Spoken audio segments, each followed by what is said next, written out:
ಇವತ್ತು ಭಾಳ ನೋಡಿದೆ ನಾವು ಈ ದೇವಸ್ಥಾನ ಭಾಳ ವರ್ಷಗಳ ಹಿಂದೆ ನೋಡಿದ್ದೆ. ಈ ರಂಗನಾಥ ಸ್ವಾಮಿ ದೇವಸ್ಥಾನಕ್ಕೆ ಇವತ್ತು ಬಂದ ಮೇಲೆ ಒಂದು ಅದ್ಭುತವಾದಂಥ ಕ್ಷೇತ್ರವನ್ನಾಗಿ ಮಾಡಿದಂಥ ಕೀರ್ತಿ ನಮ್ಮ ಬಸವರಾಜಪ್ಪ ಮೆಣಸಿನಕಾಯಿ ಅವರಿಗೆ ಸಲ್ತಾ ಇದೆ.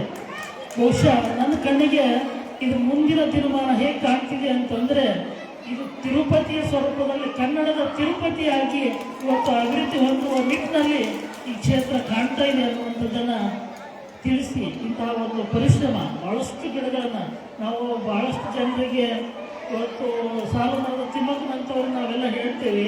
ಆದರೆ ಅವರಿಗಿಂತ 1000 ಪಾಲು ಹೆಚ್ಚು ಗಿಡಗಳನ್ನು ನೆಡುವುದರ ಮೂಲಕ ಈ ಪರಿಸರದ ಜಾಗೃತಿಯನ್ನು ಉಂಟು ಮಾಡಿದಂಥ ಕೀರ್ತಿನೂ ಕೂಡ ನಮ್ಮ ಬಸವಣ್ಣನವರಿಗೆ ಸಲ್ತಾ ಇದೆ ಅನ್ನುವಂಥದ್ದು.